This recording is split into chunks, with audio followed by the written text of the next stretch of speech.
1924, the Houston Museum of Fine Arts opens, making it the oldest art museum in Texas. Throughout the years, this city has made history in the art scene, and in 2012, our next guest was ready to grab the brush and paint her reality. Carla Bisong is the founder and owner of the Bisong Art Gallery. She joins me along with one of the artists she features, Corey Haynes. Good morning. Thank you for having us. You're welcome. We love to spotlight our businesses, and this is one. This is a colorful one, right? Yes.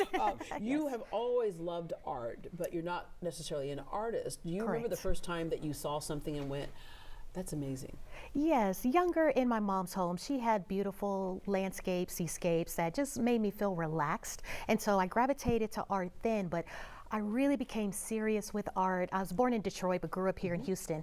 And we had an international festival. So back then, 1997-ish, I'm showing my age, I was in high school. And I remember purchased. I was not in high school when the festival took place. I was good and grown. Right? Yeah. So loved it. So I tasted food from all over the world. Artists from all over the world came and had street vendors. And I was able to afford my first original piece, speaking with the artist. And it just lit something in me to meet someone. They created it, and I was able to afford it. That's really cool. You're right at the art festival that you can meet somebody and say, what was your inspiration behind this and the whole bit. You also visited the Menil Collection, the Houston Museum of African American Culture, Museum of Fine Arts. Yes. And so there's art all around here, as we said earlier. But when you buy your own piece, that's like an amazing moment. It is. And you followed the traditional path, though, in terms of career. Your passion was your passion, but a career was something different. Yes, I didn't know too many entrepreneurs growing up. Everyone got a job. And so I thought that that's what you do. So finish school, go to work, and I had a very fulfilling career in investment banking industry. But even in the department that I was in, I wasn't a banker, but it was called natural resources. So I was still surrounded by creatives. So it was geologists, it was petroleum engineers, and we assisted the bankers. And so even then, people who are creative, I've always gravitated to them. Right, but sometimes you need that job to afford the passion, right? Yes. And that's what got the doors to the art gallery open. Everyone has a philosophy. Some people think leap and grow your wings on the way down. I'd rather, stair step and build. So I kept the day job, started the gallery in 2012, did both for a couple of years just to make sure that I knew what I was doing. And the gallery took off, and residential art collectors purchased art from us, and we placed some art pieces in corporate collections, and from there I've never looked back. Yeah, and Corey, so for you, not only did you love art, but you're also an artist, and you're a school art teacher. Yes. So many times we know that art classes kind of get pushed to the side when they have budget cuts and stuff, and what we know is that it is just as important as your math classes, your science classes, your English classes. It is, and I teach at North Shore, so in Galena Park.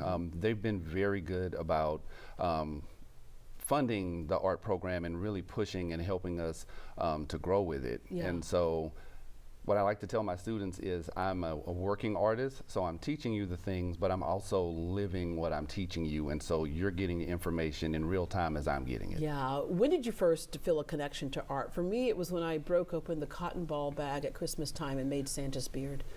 No, you were always that kid. No, you were always that kid in school where we'd be like making something and go, look, and then we'd turn and go, oh, look at this masterpiece over here. Well, in school, like in elementary school and stuff, art was fun, but I never really took it serious, but I always had an appreciation. I always was interested, like when I'm outside, I would notice light changing, or when the seasons change, how the light slightly looks different.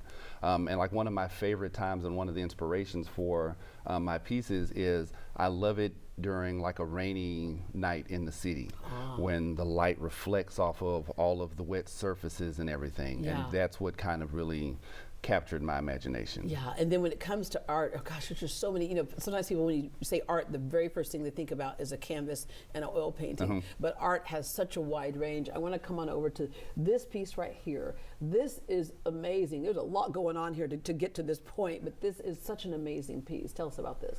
This one is my ode to Dr. Mae Jemison. She was the first African-American astronaut to go into space in 1992.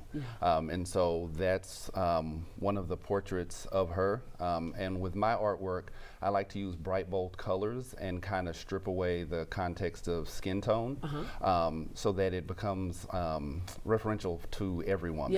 And so that's what this piece is. So it's a moon background that I also teach sculpture. So the left side is sculpted, and then there's the different elements, little astronauts and the jewels, and I was it trying all to figure came out how you together. got there because I'm like, well, there's so many different layers to that. Is that resin? It's resin on top. So my pieces are on wood board backing that I make the canvases from scratch. And then the drawing is with a palette knife and acrylic paint. And then it's mixed media, so then there's also the plaster that I use to sculpt the moon surface, and then there's other found elements and things all on top of that. Yeah. And then it's also broken glass and broken mirror.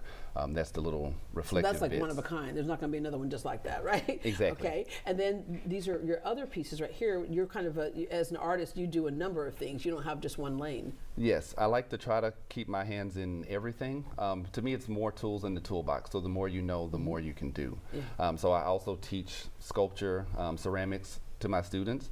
And so the piece on the left, or my left, this is also one of the pieces inspired by Rainy City Nights. And so it's the portrait, it's raindrops. The pattern is meant to represent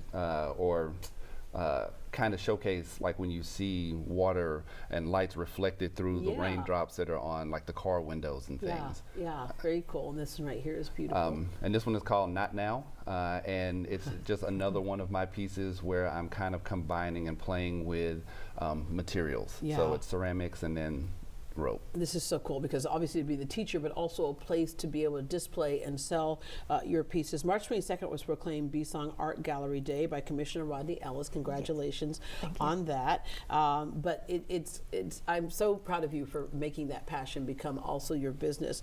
But what is your advice for other people who want to take their passion? We talk about this often because people ask me this question often. Yes. Taking your passion and putting it to the purpose of having a business. I would say get started. So however that works for you, if it is going all out or slowly like I did, many times we have to get out of our head. We want to have everything figured out before we even make a move.